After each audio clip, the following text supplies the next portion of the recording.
Hola, buenas tardes. Estamos en el canal de Luna Literaria. Luna Literaria es un canal dedicado a la literatura. En él se realizan entrevistas a escritores, a lectores, a amantes de la literatura, a creadores literarios, etc. También a través de este canal queremos fomentar la lectura. Promovemos libros, autores, textos. Hoy es día 15 de noviembre del 2022, mi nombre es Margarita Miragaya y estoy en compañía de Michel Suñén. Hola, buenas tardes, ¿qué tal? Buenas tardes, hola, muchas gracias por invitarme a este canal fantástico. Encantada de estar en tu compañía hoy. Michel es escritor, es publicista, profesor de oratoria, ha publicado varios libros, varias obras, se centra en la novela negra, pero también ha escrito libros para niños. Michel, ¿por qué escribir? ¿Cuál es tu motivación para escribir? A ver, yo creo que escribo porque soy escritor, desde siempre, desde que tengo uso de razón. Me recuerdo con bolis escribiendo, con la máquina de escribir Olivetti, aquella vetusta que en aquel momento era todo un alarde de tecnología, y desde siempre he realizado esa actividad, ¿no?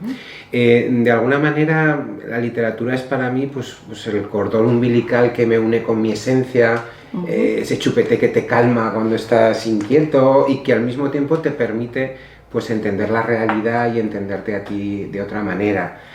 En mi caso, además, se da la circunstancia que yo escribo a jornada completa, por decirlo de alguna manera. ¿Completa? Claro, porque yo me dedico a la publicidad, Sí, que es mi trabajo real, porque yo la literatura sobre todo la hago por las noches, en tiempos libres. ¿Por las ¿no? noches? Sí, vale. sí. Pero yo trabajo en publicidad y yo soy creativo, soy copy, y entonces pues una gran parte de mi tiempo la dedico pues a crear pues storyboards, contenidos para internet, textos para cuñas, textos para vídeos, es decir, que escribo permanentemente. ¿Eres creador 100%? Soy redactor unas partes del tiempo y soy escritor, pero es verdad que aun con todo, incluso, pues eso, si yo he estado 8 horas diarias trabajando, haciendo muchos contenidos de internet, muchos artículos, seguro que aunque no lo sepáis, alguna vez me habéis leído en internet sin saber, porque hay tiendas que usáis que están mis textos ahí, ¿no? Pero incluso en esas ocasiones que llegas cansado del trabajo y tal, pues cuando estoy metido en un proceso de creación literaria, una novela negra, que trabajas ahí todas las noches, pues necesito que llegue ese momento porque es una forma de escribir diferente, ¿no? O sea, que tú necesitas escribir, es una necesidad. Sobre todo cuando yo estoy en el desarrollo de una novela, las negras, en ese caso exigen pues todos los días ponerte, porque si no esa trama que llevas en la cabeza se te puede perder. Yo trabajo mucho tiempo la documentación, voy formando la historia de mi cabeza. ¿Te documentas? Sí, muchísimo, claro, muchísimo. Luego hablaremos de alguna de ellas y os contaré un poquito también, pues en Trimen, por ejemplo, pues qué partes de documentación real y cómo fue ese proceso, ¿no? Pero esa historia va cobrando forma en mi cabeza, los personajes, y entonces ya llega un momento que la tengo madura y hay que elegir cuándo empezar a escribir, que sea un momento adecuado, porque sí que en ese momento 3-4 meses, prácticamente todos los días, a lo mejor 2-3 días de descanso en ese periodo, estoy escribiendo por las noches. Y lo que te decía, incluso en épocas de mucho trabajo de agencia, que llegas cansado, cuando estoy metido en un proceso de creación de novela, necesito que lleguen las 10 o las 11, que ya la peque esté durmiendo, de mi mujer, que estén todos colocados, los mayores, tengo 3 chicos, 3 hijos, y necesito esa conexión con mi mundo de ficción, con la literatura, con las tramas y los personajes que en cada momento voy creando. Es muy bonito vivirlo de ese modo, ¿no? Como lo vives tú. A ver, yo tengo esa capacidad de diferenciar lo que es la pasión por escribir, que sería mi trabajo literario, y cuando escribo profesionalmente para otros, porque la principal diferencia, en realidad utilizas muchos recursos similares, el dominio del vocabulario, la imaginación, la construcción de historias, de relatos, pero la gran diferencia es que cuando yo escribo una novela, la escribo desde dentro para mí, aunque pensando en mis lectores, pero yo cuento lo que quiero contar, y cuando escribo publicidad, parto de las ideas de una empresa, de un departamento de marketing, de una marca, y escribo para ellos, en función de los objetivos y de los públicos que ellos me definen. Entonces, en un caso, siendo las mismas herramientas estoy siendo redactor, escribiendo para otros, pero cuando escribo para mí es un proceso mucho más personal y satisfactorio, lo cual no quita que a veces quedas muy satisfecho con campañas que realizamos que quedan geniales, ¿no? Pero esa diferencia la veo muy clara y la he aprendido gracias a, más que a mi pasión como escritor, a mi oficio de publicista. Muy bien, muchas gracias. Bien, Mitchell, háblanos de tus libros, los libros que has escrito. Bueno, pues la verdad que no sabría decirte cuántos son. Más de 30. ¿Sí? He escrito 8 novelas negras, desde Diablo, que fue la primera, en 2006. Sí. Ahí descubrí que ese era mi estilo, que era donde me gustaba. Tuve mucha suerte, un gran éxito de ventas aquí en Aragón, se agotó la primera edición, bueno, una serie de circunstancias. La idea, o sea, yo escribí esta novela por una idea que me vino a la cabeza. ¿Qué pasaría si profanaran la Basílica del Pilar? Yo sería capaz de contar esa historia, me planteé el reto, la conté y la verdad que bueno, la historia funcionó. Pero yo descubrí en ese momento que la novela negra me permitía una cosa fantástica para mí, y es profundizar en la realidad, entender lo que sucede y poder contarlo a la gente de manera divertida, interesante y en cierto modo pues magnética, ¿no? Si estás acertado a construir la historia. Y disfruté mucho, y entonces me di cuenta que en ese género yo me sentía a gusto, y de hecho si yo me tuviera que clasificar en un género literario, pues yo diría que soy un novelista negro, ¿no? Es cierto que es verdad que soy muy versátil, probablemente por esa realidad de lo que hablamos de la publicidad, ¿no? Sí. Que te obliga a aprender a escribir para todos los públicos.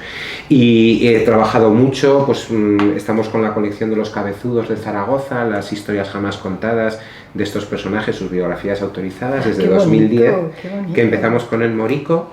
Fue un éxito que nos sobrepasó, porque no pensábamos que esto pudiera ser así, y la verdad que pues llevamos 13 libros ya en la colección, todos los personajes de la comparsa, uno de Los Cabezudos todos juntos, ¿sí? Y otro de La Navidad Cabezuda, que fue el último que sacamos. ¡Qué bonito! Y la idea es seguir haciendo alguno más de los gigantes poquito a poco, ¿no? Prácticamente todos los años, y algunos años 2, hemos sacado esto.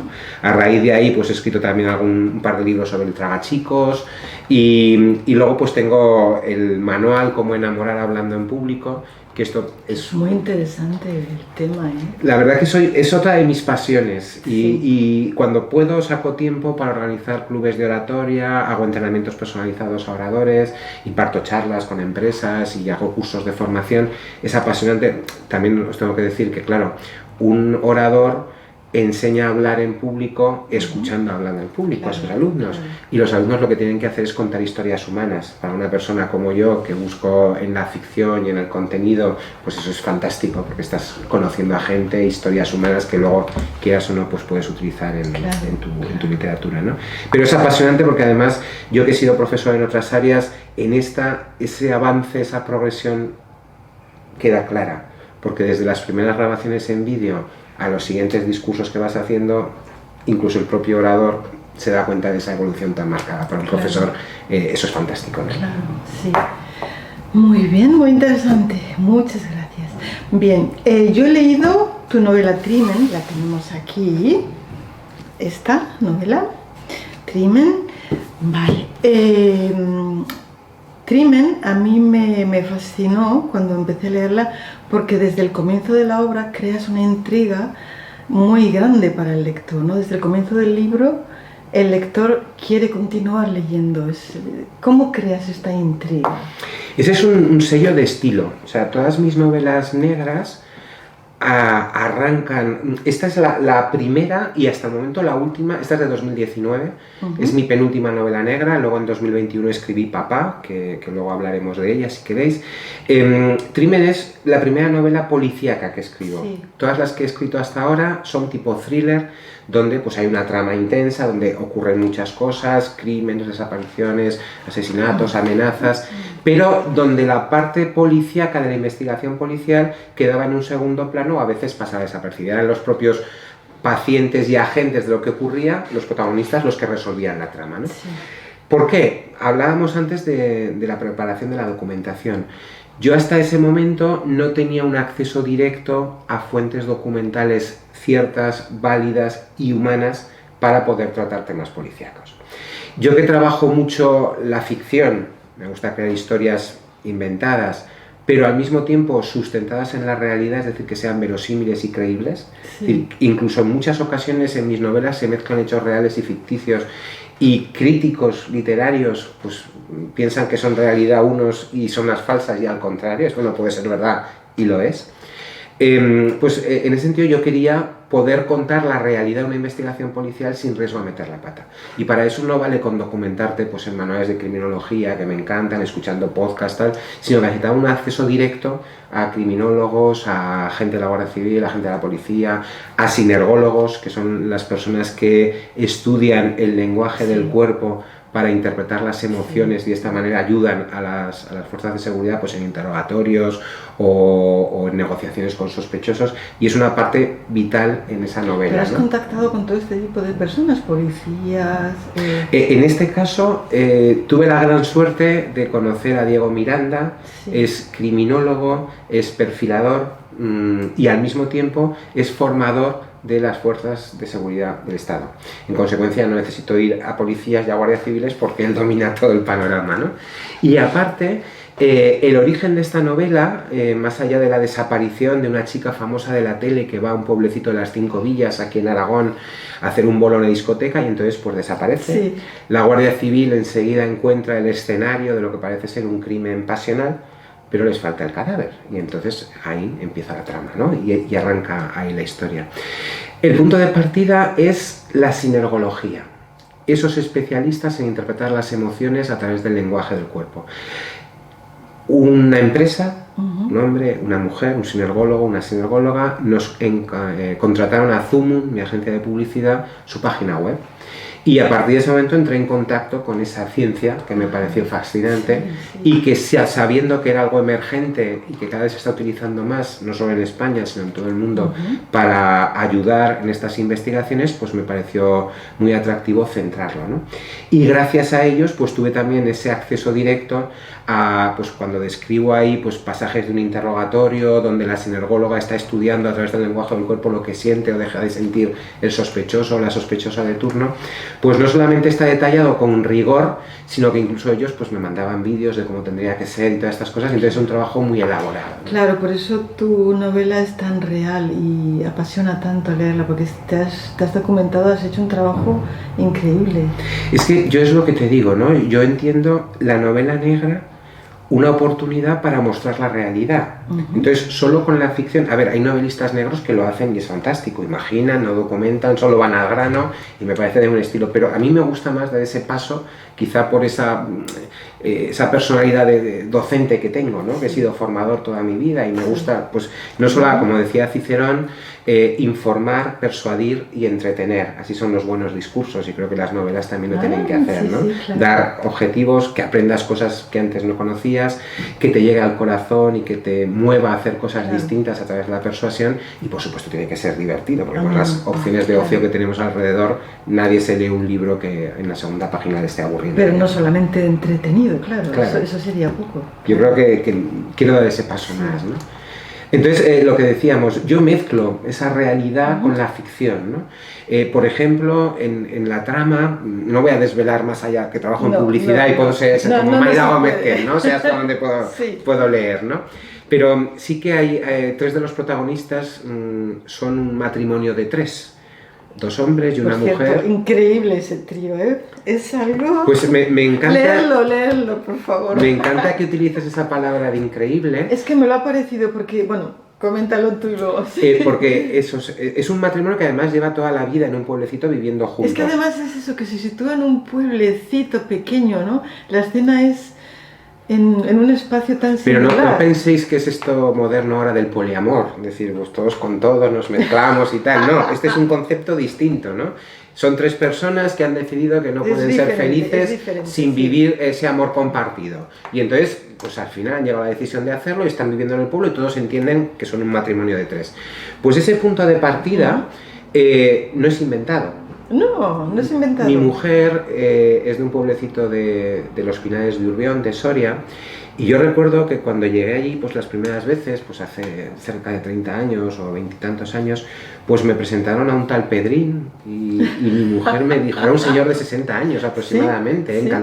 Pequeñito, pelo blanco, con cara de bonachón, y me dijo mi mujer, mira, este es Pedrín y tal, y me contó esto, es un matrimonio de 3. Ah, sí, Pedrín, otro señor y la mujer de ambos, ¿no? Sí. Y entonces me pareció, en un pueblecito que bueno, de Soria, de Pinares de Urbión, de una zona alta donde pues hay un cierto etnocentrismo, es decir, no es como un pueblo donde de playa que va mucha gente de todo el mundo y tiene una visión más cosmopolita, y me pareció impresionante esa realidad que además estaba totalmente normalizada, es decir, estamos hablando de hace 20 años, ahora lo del poliamor parece que ya pues, está normal, ¿no?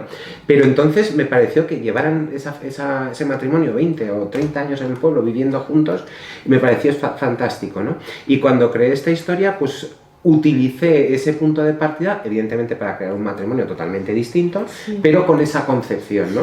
Y cuenta también la novela de alguna manera cómo se organizan estos personajes, porque, a ver, aunque compartas mujer, pues hay cosas que no son agradables, ¿no? Por ejemplo, llegar a casa del trabajo y encontrarte a tus 2 compañeros de piso o de vida, pues en sus labores sexuales, ¿no? Y entonces algunas cosas son ficción y otras están tomadas de esa realidad inspirada en este pueblecito. Muy bien. Pues vale, mi pregunta era de dónde surge la idea de Trimen, cómo la concebiste, pero bueno, ya lo estás comentando.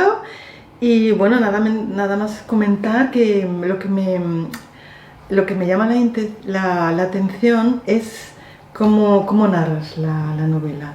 Te centras en el día del crimen, la primera página hablas del crimen y a partir de ahí pues vas narrando sucesos que suceden antes, después del crimen, 10 años antes, 3 semanas después del crimen. Y esto para el lector es muy novedoso, ¿no? Porque eso es lo que te crea la intriga, porque vas obteniendo la información como si fuese un puzzle, ¿no? Un rompecabezas. Entonces, según ese rompecabezas se va completando, obtienes la información, ¿no? De la historia. Sí, es muy bonito, como me gusta, cómo lo... A ver, yo la idea de cómo lo narras. Yo escribo, cuando escribo yo pienso en mi público como personas inteligentes y también como niños. ¿Sí? Entonces, yo creo que el lector es capaz de completar esos rompecabezas y me gusta jugar con ellos. Es que eso y es siempre, muy bonito, el rompecabezas. Siempre incluyo guiños, incluso pues a la gente que es de Zaragoza, cuando leen mis novelas, que normalmente se ambientan en Aragón, total o parcialmente, pues descubren cositas que los que somos de aquí pues entendemos y tal. O sea, esos guiños yo lo hago siempre, ¿no? Pero al mismo tiempo entiendo que el lector es un niño y el niño es fantasioso, es inconstante, es muy dependiente de sus gustos. Si tú quieres que un niño coma espinacas, no se las puedes dar hervidas, se las tienes que preparar con pasta de colores, con un poquito de ketchup, con lo que le guste para que vaya al Y entonces ese es mi lector, ¿no? Entonces puedes tratarlo como lector inteligente, ofrecerle esos retos, siempre y cuando lo lleves de la mano desde el principio hasta el final. Por eso todo mi estilo, mis novelas, siempre son novelas que empiezan muy arriba, en este caso con ese crimen o ese suceso extraño que no sabemos muy bien qué es lo que ha ocurrido, si es una desaparición o es un asesinato, y a partir de ahí la novela, cuando podría parecer que va a decrecer, pues al revés, cada vez va más a más y llega a un final explosivo, climático, que te sorprende y que en ocasiones trasciende la propia trama policial o del misterio que ha creado la novela, ¿no? Porque en este caso se resuelve lo ocurrido, pero la novela todavía no ha terminado. Hay algo más que nos sorprende, ¿no? Entonces, en este sentido, claro, yo tengo un estilo, insisto, este análisis personal, yo no soy un escritor al uso. Pues no he estudiado filología hispánica, he leído los clásicos, por supuesto, pero no he sido escritor desde el principio, sino que yo soy más un comunicador que también es escritor. Y entonces, cuando escribo publicidad, cuando hago discursos de oratoria, yo manejo unas herramientas que son comunes a toda comunicación. Y luego hay que adaptarla al canal, al soporte, al tipo de público, y hay sus particularidades. Igual ocurre con el lenguaje audiovisual. Cuando haces un guión y tal, es una parte común, pero luego tiene su propio lenguaje. Y en este sentido, esa experiencia, yo tengo muy claro que el lenguaje tiene que ser sencillo, tiene que ser dinámico, tiene que ser rítmico y lo que te decía antes, con mucha miga, ¿no? Que pasen muchas cosas, que vaya siempre, que te lleve como una especie de montaña rusa, que te empiezas el viaje, llegas al final casi sin darte cuenta y no te gustaría pararte a mitad, sino que quieres llegar hasta el final. Y eso es lo que intento aplicar en todas mis novelas, y es un sello de mi estilo, ¿no? Sí. En cuanto a la estructura que comentabas, sí.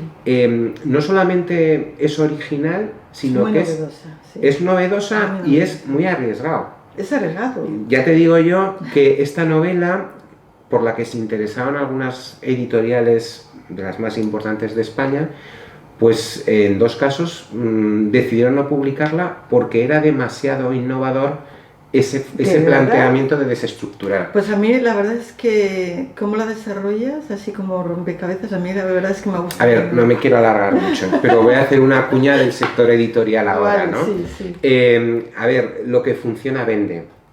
Y las editoriales grandes van a lo que venden. Lo que es novedoso, innovador, es arriesgado, y entonces suelen tener un freno a esas cosas diferentes.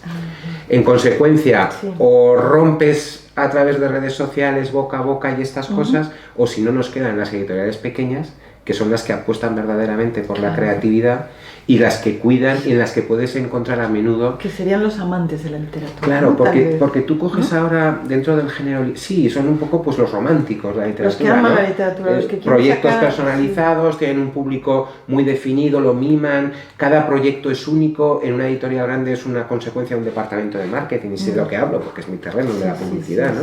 Y entonces pasa eso, ¿no? Ellos analizan no tanto la calidad de la novela como la adecuación a los gustos en ese momento de lo que se vende, de lo comercial, ¿no? Sí. Es bastante triste, pero yo desde aquí animo también a los lectores a través de estos canales independientes como este estupendo, pues que en las ferias, en las editoriales pequeñas, en las editoriales que no estamos en los lineales de las grandes superficies o de las grandes librerías, sino en los rinconcitos, ahí hay literatura muy buena, y yo puedo presumir y presumo de que quien lee una de mis novelas negras y es lector del género, se las va leyendo todas.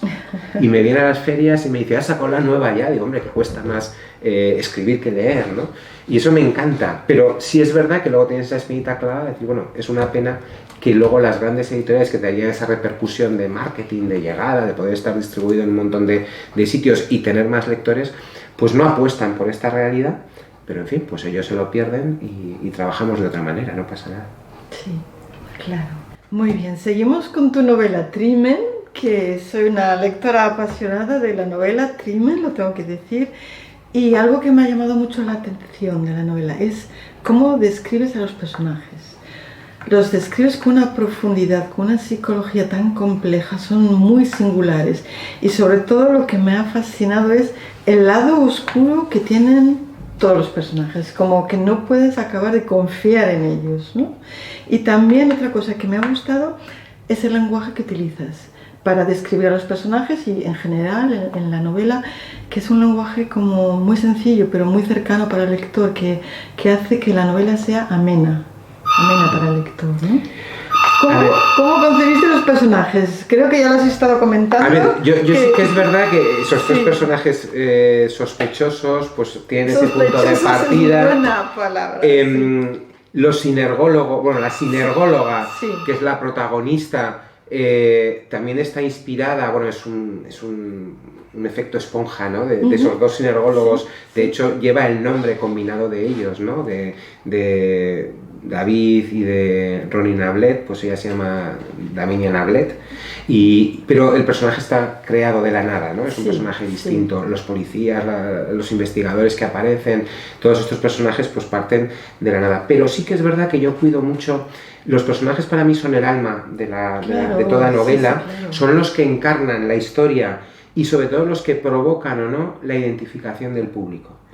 Tú te vas a identificar, esto pasa también en la oratoria, con aquellos personajes con los que tienes cosas en común. Sí, claro. Evidentemente, si el protagonista de la historia tiene tu edad, vive en tu mundo, en tu ciudad, tiene tus expectativas, tus gustos, pues esa novela te lleva de la mano, ¿no? Sí. Pero en un género negro es más difícil que consigas identificarte o por lo menos aceptar o empezar a entender a los malos. Pero, ¿por qué son malos? ¿No? Pero lo importante es que los malos no son malos a tiempo completo, ni siquiera un psicópata, un asesino en serie. Claro. Puede ser un buen padre de familia.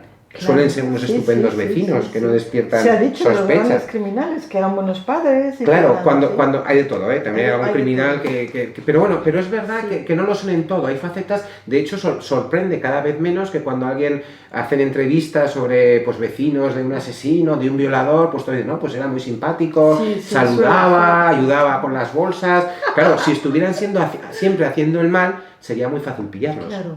Y entonces en este caso, pues no es así, ¿no? Pero incluso los buenos no somos tampoco buenos siempre, o sea, aunque lo intentemos, pero tenemos nuestras zonas oscuras, nuestras debilidades, nuestras carencias.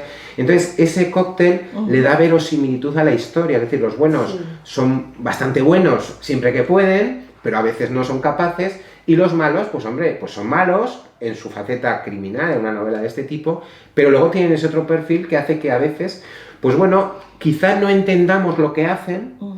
Por ejemplo, Látex es una novela de un psicópata sexual, qué interesante, un violador en serie, que vive en el barrio de La Rabal, aquí en Zaragoza, que se camufla en su entorno, en su mundo.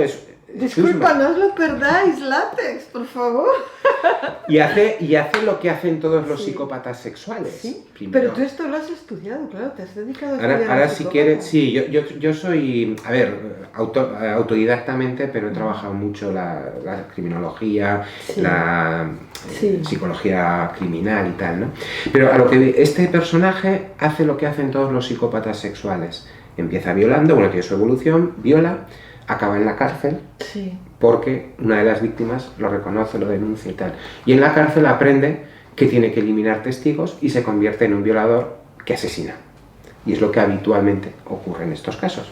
Si al final voy a la cárcel porque la víctima está viva y me denuncia, como soy un psicópata y me da igual lo que sientan los demás, pues me resulta más cómodo, más eficaz acabar con ellas, ¿no? Claro. Entonces, ese personaje es un tipejo, evidentemente, pero lo que hablábamos, vive en su barrio, tiene su hija, se preocupa por no sé qué, y se camufla en esa realidad y después se desplaza a los lugares donde va a cometer sus cacerías. Esto es así, esto ocurre en la vida real, y no empatizamos con el personaje, pero a veces pues, entendemos ciertos comportamientos, o por lo menos nos preocupamos mucho más de que esta realidad es mucho más tenebrosa que la del cine de terror, porque tú puedes creer o no en los zombies, en los vampiros, en las momias, en la ultratumba, pero como que es un terror que está más al margen de nosotros. Hombre, si vives en una casa encantada, convives con ello todas las noches, ¿no? Pero bueno, pero realmente esto es una lotería, que tu vecino sea o no sea un psicópata, y difícil no lo decides además, tú, difícil, y no te vas a enterar hasta que bueno, pues ha perpetrado todas sus felonías. Bueno, lo que estamos aprendiendo contigo, Michel, madre mía, lo que nos está explicando es muy interesante, gracias. Pues yo te quería preguntar cómo lograste crear la psicología tan perfecta de tus personajes, pero bueno, ya lo estás comentando. A ver, realmente no soy muy consciente de cómo lo hago, ¿eh? Si tuviera que explicar cómo se hace, yo sí que es verdad que durante mucho tiempo, antes de ponerme a escribir, me acompaña la historia y voy pergeñando personajes. O sea, la tienes clara antes, la pero no, sí y no. Yo leí en su momento a un escritor, que no recuerdo su nombre, y ahora vais a entender por qué, que decía, a ver, el mejor filtro para saber si las ideas son buenas o malas es no escribirlas. Y entonces se te queda lo importante si es valioso, y lo que no es valioso desaparece. Desgraciadamente su nombre no es valioso, se me ha olvidado, pero el concepto me quedó muy claro, ¿no? Sí. Y entonces yo hago esto, durante mucho tiempo me va surgiendo la idea, a veces llevo 2 o 3 ideas de novelas en la cabeza y tal, y hay una que le voy dando forma, me voy documentando, busco información, recopilo cosas, pero no escribo, la tengo en la cabeza, hay personajes que salen, que tal, que van cobrando forma, y en ese momento que te decía antes, estoy maduro, me tengo que poner a escribirla. Y entonces me pongo a escribirla. Normalmente no suelo trabajar con un esquema de la trama, que esto no es habitual en un novelista de intriga, mucho menos cuando hace tramas tan elaboradas, con tantos giros inesperados, vueltas atrás, sorpresas y tal. Sí. Pero tengo muy claro dónde voy y qué quiero transmitir, ¿no? Y esos personajes como que se han criado conmigo, que llevan una temporada viviendo, por lo menos en mi subconsciente. Y entonces fluyen, pues sí, a veces me documento, pues físicamente, ambientaciones, En Papá, que es una novela de una desaparición de niñas, y un padre que trata de recuperarlas, pues la protagonista está inspirada en Ana Julia Quezada, que es esta psicópata que asesinó a Gabriel, el pececito de Almeniño, llamado el pececito de Almería. Bueno, pues a veces busco esa documentación y otras son personajes que emergen por sí solos, como es el caso de Unai, Es que yo leyendo tu novela me da la impresión de que es un gran conocedor del ser humano, ¿no? Para poder describir estas personas, ¿no? Con esa psicología. A ver, yo realmente, mi formación es publicidad y marketing, pero es un marketing humanístico, más centrado en las ciencias humanas, no tanto estadístico como más psicología, más sociología, que además siempre me han fascinado, ¿no? Esa es la realidad. Sí. Otra cosa de tu novela, el final. Un final totalmente, para mí, totalmente inesperado y que me descubre, bueno, parece la auténtica personalidad de Unai, ¿no? De uno de los personajes. Bueno, es que el final me deja... A ver, del final sí que no puedo hablar mucho, ¿no? Porque aquí estamos jugando con fuego. Algo que yo no podía esperar y de repente... Bueno, no lo voy a contar, claro. No, evidentemente. Pero a ver, sí que os he dicho antes, que eso sí que voy a repetirlo, ¿no?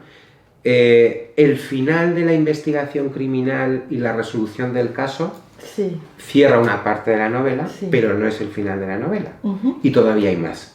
Y esto a veces lo consigues y a veces no, pero también forma parte de ese juego que yo hago con mis lectores, ¿no? Me gusta sorprender, me gusta aparentar que el lector ya tiene claro lo que va a ocurrir y de repente en el párrafo siguiente pasa algo y te rompe todos los esquemas y dices, pero esto cómo puede ser, este me está tomando el pelo, y al final todo encaja. Que eso es realmente, eso, sinceramente a mí a veces eso me sorprende, ¿no?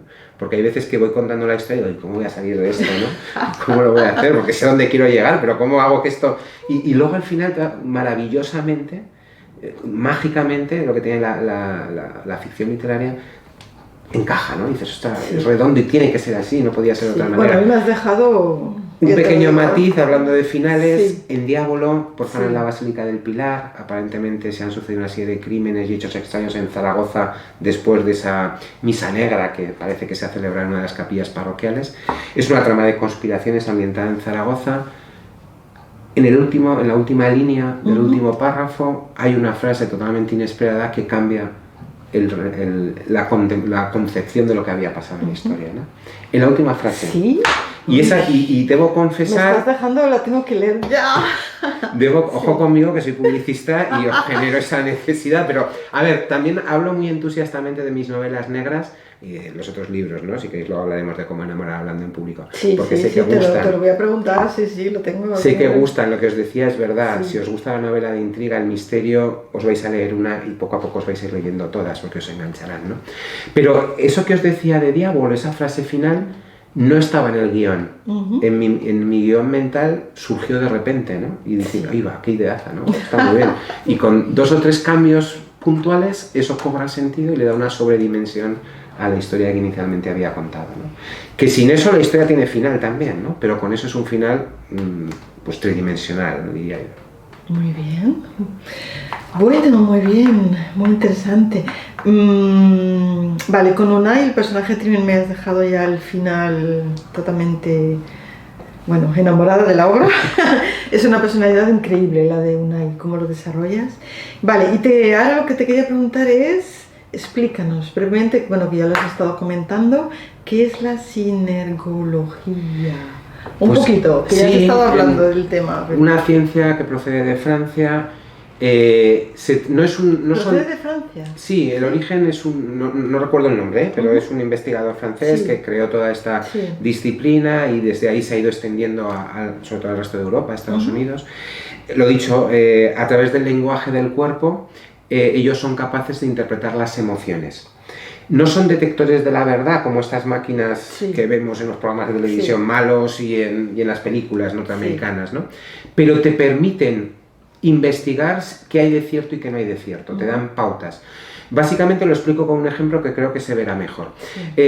Nuestro cuerpo, nosotros, todas las personas, al comunicamos con las palabras, pero también con todo nuestro ser.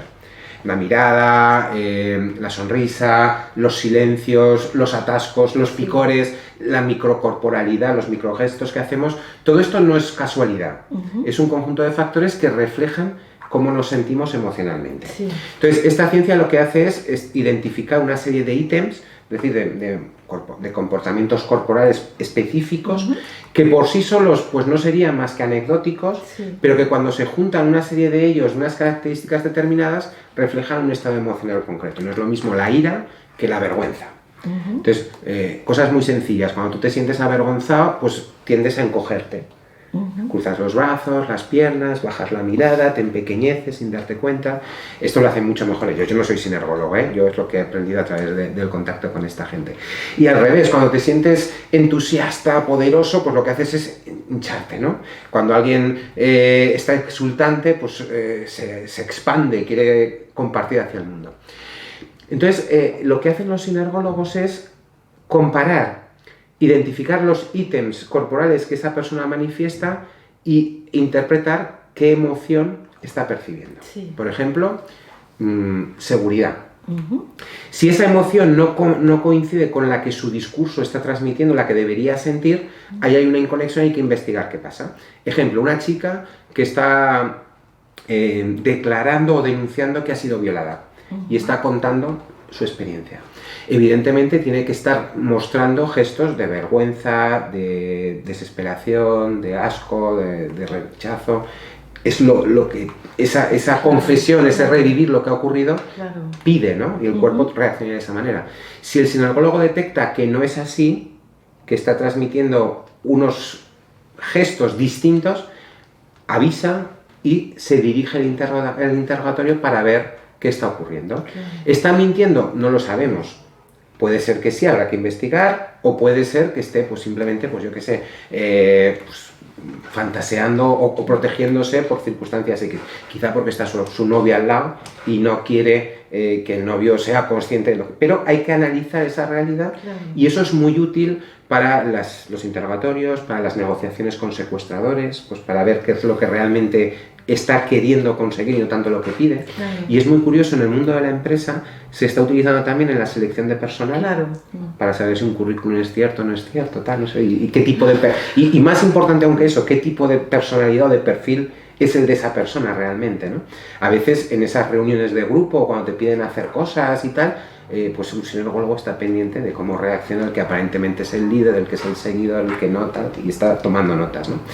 Y muy curioso también, todavía más, en compraventas de grandes cantidades de dinero, de empresas, donde hay negociaciones muy complicadas con mucha gente, camuflan a un sinergólogo, lo mencionan como un adjunto a dirección o lo que sea, que está con la tablet en tiempo real pasando información a quien dirige la negociación, y a veces son capaces de detectar, ojo, que esta información que acaba de dar es lo que realmente quiere conseguir. Si tú das con eso y se lo ofreces, te evitas un montón de concesiones que pueden ser muchos ceros en la cifra final de la negociación, porque ya sabes lo que está buscando y al satisfacerlo has desbloqueado la negociación. Madre mía, qué interesante. Esto en el día a día lo hacemos también, aunque no seamos conscientes de ello, ¿eh? Ese sexto sentido que antes se decía, pues la intuición femenina, ahora ya todos lo tenemos más o menos desarrollado, pero unas personas más sensibles que otras se rigen más por esas sensaciones, y eso hace que una persona, no sabemos por qué, nos cae muy mal desde el principio y no ha hecho nada, o al revés, nos encanta y no la conocemos más que de cruzarnos con ella en el ascensor, pero es esos gestos, esas percepciones que hacen que nos hagamos una composición de esa realidad que a veces es equivocada, es decir, esto no es... Siempre se ha dicho, cuando alguien habla y se tapa la nariz o la boca es que está mintiendo.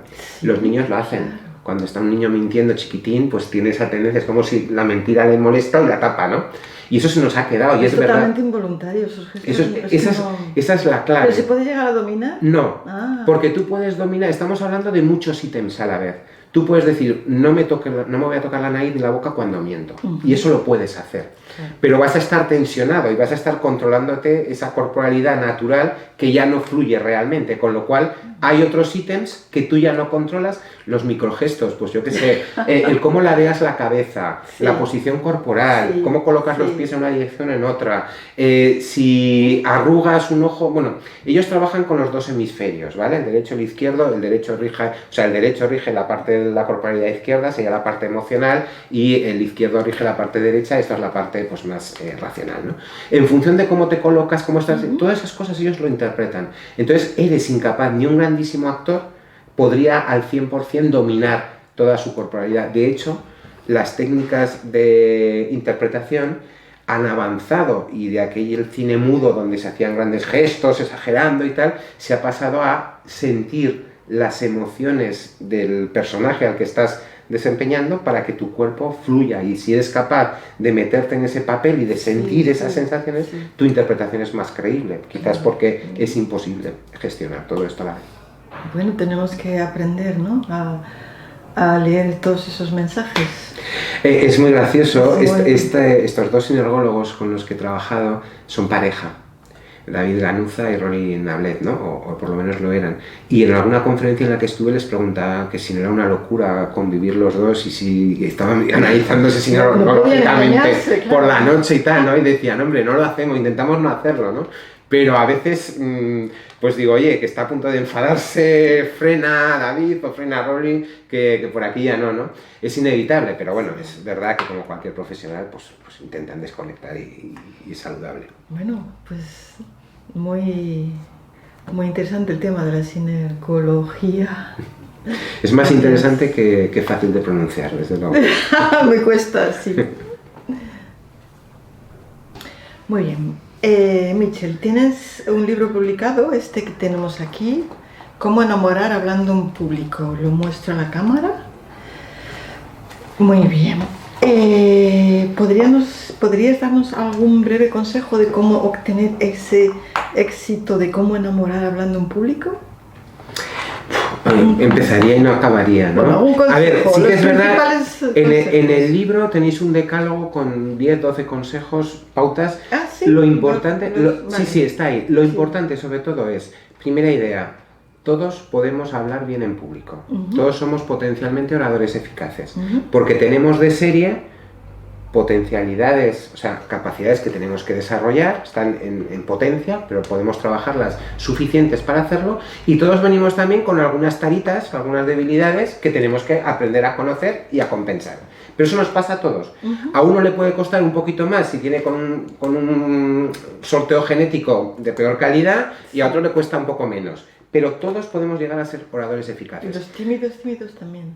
Los tímidos, en mi experiencia, cuando rompen son los que más contenido interior tienen, más riqueza y más sorprenden al grupo, porque son los menos conocidos, porque suelen ser hacia adentro, con lo cual evidentemente tienen que ser capaces de romper, pero cuando lo hacen derriban ese muro y son súper interesantes. De igual manera, al contrario, una persona muy extrovertida, muy sociable, muy dicharachera y muy simpática, tiene que trabajar la profundidad, porque no les sirve esos discursos de entretenimiento, de soltar 4 risas, cuando tienes que comunicar, tienes que dar un paso más para conseguir tu motivación, ¿no? Sí. Pero 2 cositas más, rápidamente. Comunicar es poner lo propio en común. Es una definición de estas de bolsillo que vienen bien siempre. Y 2 conceptos para recordar, lo propio y común. Si no tienes nada propio, vas a comunicar mal. Y no vale con el que yo elija aquí esta imagen en la portada, el lorito, el papagayo, es porque esto es precisamente lo que no tenemos que hacer, repetir las ideas de los demás. Tenemos que generar ideas nuestras, a partir de las de los demás, por supuesto, pero si hacemos las propias esas ideas, ya las podemos poner en común. Vale. Si son de otros, nos va a costar mucho más. Vale. Y al hilo de la sinergología, que me gusta enlazar todas estas cosas, cuando yo estoy cuando son mis ideas propias, las he trabajado, las he elaborado y creo que son idóneas para mi público, me siento entusiasmado, me siento convencido y me siento persuadido. Y mi corporalidad entusiasma, persuade y convence. Claro. Si no es así, tengo problemas. Y segunda cuestión, yo no enseño a hablar como los políticos. La oratoria política, la americana, es otra cosa. Ellos son actores. Tienen un montón de asesores que les escriben los discursos, que les dicen tienes que mirar a cámara aquí, tienes que repetir 3 veces este eslogan y tienes que anudarte el cuello de la corbata cuando pronuncies esta frase. Eso es otra cosa. Y eso sí que es verdad que no todos estamos capacitados. Hay quien tiene ese don de interpretación y hay quien no.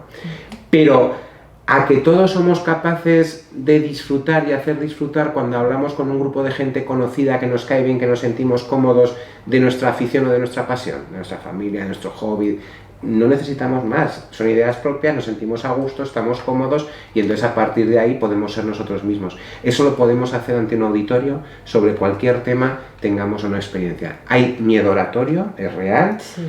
Hay personas que lo tienen más intensificado que otras, se trabaja, se soluciona. Yo aquí hago entrenamiento personalizado y entonces si alguien está interesado puede contactar conmigo y hemos resuelto ya varios casos de este tipo. Y en el miedo oratorio, por un lado están los síntomas y por otro las causas.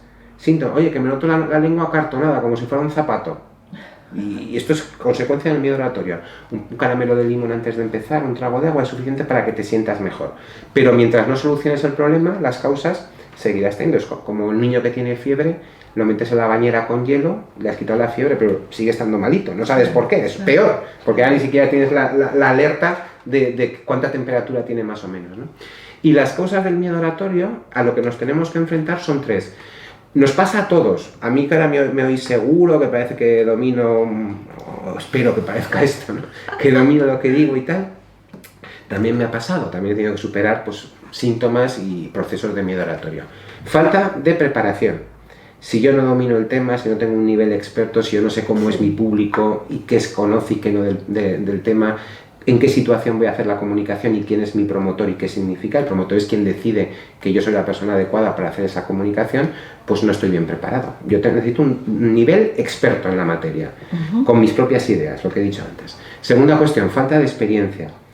Si yo es la primera vez que hago algo, estoy atemorizado. La primera vez que conducimos, el primer día que fuimos al colegio, o la primera vez que nos juntamos con nuestros suegros, que luego a lo mejor nos llevamos fenomenal al cabo de 10 veces, pero la primera vez estamos ahí todos que no sabemos qué va a pasar. La inexperiencia genera ese problema. Solución, empezar a entrenar, empezar a lanzaros a la piscina, hablar en público siempre que podáis, y eso, cuando llegue el momento de hacerlo bien de verdad, porque os jugáis algo, pues ya tendréis ese bagaje personal. Claro. Esto solo se soluciona con entrenamiento. Y el tercer factor es el exceso de responsabilidad.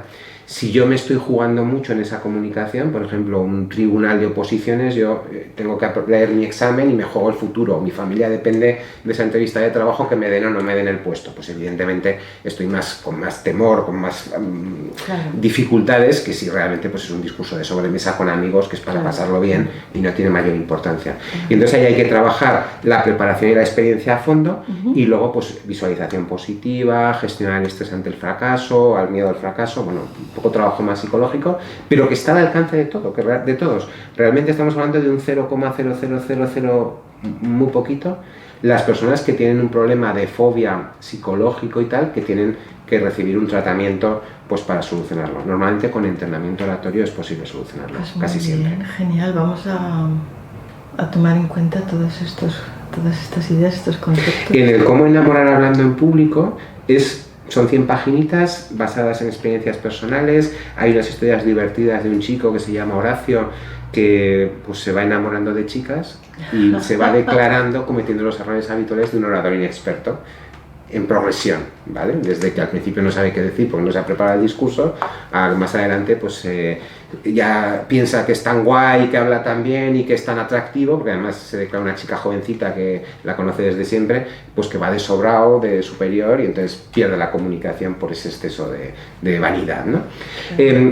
Son historias divertidas pero con contenido fácil de entender, rápido y de aplicación inmediata. Vais a saber cositas pues tan cotidianas pero al mismo tiempo útiles, como que no debéis tomar Coca-Cola o aceitunas antes de hablar en público porque se os va a quedar la lengua acartonada y no merece la pena que vosotros os pongáis zancadillas. Pues agua y un caramelo de limón y la lengua va como la seda.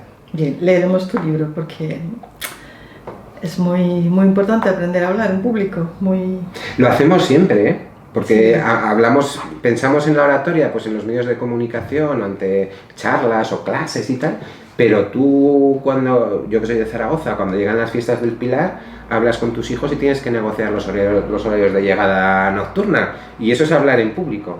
Y entonces, pues bueno, lo hacemos en el trabajo, lo hacemos con los vecinos, lo hacemos en la panadería, y cuanto mejor lo desarrollemos, dos cosas: cuanto mejor orador eres, mejor persona te conviertes, y cuanto mejor persona eres, más propio tienes atractivo que poner en común, con lo cual creces también como orador. Esto es tema para una tesis doctoral, sí, pero es muy, muy interesante, ¿no? Sí, es un desarrollo de capacidad y de cualificación humana multidisciplinar, no solo para comunicar. Muy interesante todo, Michel, de verdad. Bien, entonces, importante, un mensaje que te gustaría transmitir a las personas que vean este canal. Hombre, el hecho de que estén viendo el canal ya refleja que tienen una vocación de aprender, de descubrir, de no ir por lo convencional. Es una pena, pero ahora todo está manipulado, ¿no? Parece que se busca que haya dos polos, blancos, negros, rojos, azules, política de un lado o de otro, hombres, mujeres, jóvenes, mayores. O sea, parece que tenemos que estar enfrentados. Sí. Y los mensajes, depende de quién los lanza, pues van en una dirección o en otra. Y lo que tenemos, Internet, por un lado, es maravilloso porque te permite acceder a un montón de información que es espectacular y que antes era impensable, pero al mismo tiempo, como se mezcla la información y la opinión, pues muchas veces das por bueno lo que es mentira, o te venden motos que no las compraría nadie, pero que te las crees, ¿no? Entonces, el hecho de estar en este canal independiente, que se trabaja con mimo, con celo y tal, pues refleja que yo en principio os daría la enhorabuena, ¿no?, por haber llegado aquí, y espero que sigáis siendo fieles y que mantengáis ese sentido crítico, esa capacidad de sorpresa y esa búsqueda de la verdad, que no es tanto mi verdad o mi opinión como la verdad, que a veces no la sabemos, pero que está ahí, que por lo menos buscarla, creo que es un ejercicio positivo y bueno para todos. Muy bien, muchas gracias. Un mensaje muy bonito, muchas gracias. Y tus libros, tus autores preferidos, háblanos de los libros que te han tocado el alma, de los autores que te han... Bueno, pues en realidad los clásicos a mí me gustan mucho, he disfrutado mucho siempre con una novela rusa del siglo XIX, Dostoyevsky, los cuentos de Chekhov, pues maravillosos, ¿no? O en esa misma época Stendhal, autores clásicos, evidentemente la novela negra, pues sobre todo la Agatha Christie, compañía, ¿no? Sí. Novela gótica también me ha gustado mucho. Frankenstein, Drácula, Bram Stoker, toda esta gente. Sí, mucho, ¿no? Incluso en algunas de mis novelas que no están aquí, ese puntito de terror también lo he incluido, en Viva o Muerta, que es una historia de una desaparición de dos mujeres con 25 años de diferencia, ambientada en unos sótanos de una mansión tenebrosa, o en Desde las entrañas, donde chicas jóvenes desaparecen y al cabo de muchos meses regresan con un bebé en brazos y sin querer contar nada de lo que ha pasado, con un sentimiento de agradecimiento. Pues ese puntito de terror siempre me ha gustado mucho, ¿no? Y sobre todo, pues a nivel de ensayos, pues toda esa parte pues, de psicología, de comunicación, de criminología, me fascina. Evidentemente, también debo leer novela contemporánea bestseller para ver cómo están las cosas y tal. Y bueno, pues la novela negra, sobre todo la norteamericana, me gusta más el thriller en ese sentido, la nueva, que la policíaca. Pero en fin, leo un poquito de todo, ¿no? Ahí sí que, y más pues trabajando en publicidad, pues lo mismo me toca documentarme sobre paneles solares que sobre los cambios en el IRPF. Es importante leer de todo, yo pienso que debemos de leer de todo lo que sea bueno, ¿no? Vale, entonces, una frase muy oída: ser para hacer y no hacer para ser. ¿La has escuchado? ¿Hay que nacer escritor o puedes llegar a ser escritor con la práctica? Yo creo que pasa lo mismo que con la oratoria. Nacemos con una serie de potencialidades, de talentos, que por sí solos son maravillosos, pero no sirven para nada. Porque si no los explotas y los desarrollas, se quedan en el limbo, a veces sin descubrirlos siquiera, ¿no? Entonces yo creo que para ser bueno en cualquier cosa, tú tienes que nacer con unas características, pero sobre todo desarrollarlas. Claro. Y lo importante es que a veces, en según qué facetas, esos talentos o algunos que los compensan y que pueden actuar como ellos, sí que los puedes adquirir. Si tú te esfuerzas, si tú trabajas mucho, tal, pues puedes llegar a ser un virtuoso en algo para lo que inicialmente no estabas especialmente dotado, ¿no? El ejemplo de la oratoria es muy bueno. Oye, pues hay analfabetos, gente sin cultura, que los oímos en vídeos y nos dejan con la boca abierta, y nos encantan y tienen legión de seguidores y son una expresión de sabiduría. No han pasado por... pero te enganchan. Y luego Demóstenes, un orador clásico, era tartamudo. Él se metía piedras en la boca, hacía sus discursos, trabajaba y se convirtió en uno de los oradores más excelsos. Y tenía una carencia real, física, que le impedía hablar con eficacia. Sin embargo, el trabajo te permite compensar eso. Evidentemente, a veces hay que trabajar mucho. Pero si tienes un talento, vas con ventaja. Pero bueno, pues ya sabemos que... Pero también es un trabajo de superación, ¿no? De voluntad, de querer, de... Efectivamente, de constancia, y de querer en el sentido de amar. O sea, no de me apetece, pero luego me canso, ¿no? Sino, oye, esto exige un sacrificio, pero porque quiero hacerlo, supero ese sacrificio con tesón y entonces poquito a poco avanzo en la dirección adecuada, ¿no? Sí. Muy bien. Vale, por último, ¿qué es para ti cultura? Hombre, yo recuerdo una definición que me aprendí en la carrera, que decía que cultura es todo aquello que nos queda cuando hemos olvidado lo aprendido, ¿no? Y evidentemente en el plano personal, pues eso es cultura. Pero luego la cultura tiene una dimensión social también, ¿no? Porque al final la suma de cada uno de nosotros genera una cultura y al mismo tiempo el legado cultural en el que nacemos nos marca y nos condiciona. En cualquier caso, para mí la cultura siempre es una llave hacia la libertad, una llave hacia la verdad, una llave hacia el bien y en cierto modo también una llave hacia la bondad, ¿no? Cuando careces de cultura, pues estás muy limitado, ¿no? Decía Kierkegaard que cultura para él es el camino que recorre una persona para encontrarse a sí misma. Y yo lo veo como las herramientas que tú necesitas para llegar a conocerte, para poder crecer, ¿no? Por los conocimientos. Por supuesto, ¿no? Sí. Y esa otra dimensión social también, ¿no? Porque al final no somos elementos aislados. Es decir, nacemos en un contexto con una cultura que nos condiciona. Hay un factor de azar, pero evidentemente no es lo mismo nacer en el África subsahariana que nacer en Zaragoza, en un hospital fantástico, ¿no? Eso ya nos marca, nos determina, pero no nos condiciona definitivamente, porque somos seres libres y podemos sobreponernos a las circunstancias. Evidentemente para hacerlo necesitamos cultura, porque si no estamos bastante limitados. Claro. Muy bien. Por último, para las personas que quieran comprar tus libros, ¿dónde se pueden conseguir? Bueno, pues esto en las ferias en Aragón siempre vamos a estar, Editorial Onagro, podéis encontrarlas. En las librerías de Zaragoza o de Aragón, los últimos estarán, a veces podéis pedirlos, os los entrarán o no. Cuidado con esto porque hay algunas librerías que no se molestan en pedirlos y os pueden decir que no están, pero están. Cuando os pase esto, pues lamento dar este consejo, pero en Amazon siempre os van a llegar. En 1 o 2 días, entonces ahí os evitáis problemas. Y las librerías pequeñas, las de autor de toda la vida, pues aquí en Zaragoza, pues Cálamo, París, Antígona, todas estas seguro que os tratan muy bien y os los van a conseguir y no hay ningún problema, ¿no? Por ejemplo, Sicario y Desde las entrañas están también en libro digital, con lo cual lo podéis encontrar en las plataformas habituales. Y las de los cabezudos y los infantiles, pues esas en principio en la mayoría, sobre todo en las fechas prepilarísticas y prenavideñas, pues los tenéis en los escaparates y no habrá ningún problema en encontrarlos. Pues muchas gracias, Michel. Un pequeño matiz. Sí. Abra Palabra es mi blog, el blog de Michel Suñén. Ahí vais a encontrar contenido muy variado, pues mi actualidad, artículos literarios, algunos relatos, cosas de oratoria también, mis participaciones en los medios de comunicación, colaboro en Antena Aragón, pues hablando sobre temas de oratoria. Bueno, podéis, si queréis, Abra Palabra, el blog de Michel Suñén, lo buscáis en Google y llegaréis allí.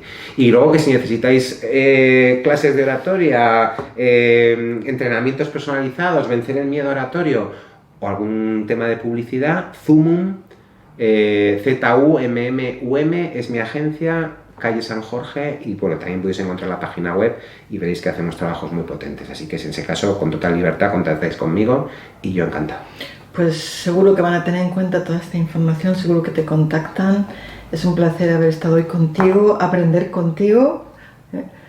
Y bueno, pues encantada de que estés en el canal. Pues nada, muchas gracias a ti, Margarita, por haberme invitado, a todos vosotros por haberme escuchado y colaborar, seguir viendo este canal que promete mucha cultura, mucha pasión y mucha verdad. Muchas gracias, Michelle. Es todo por hoy.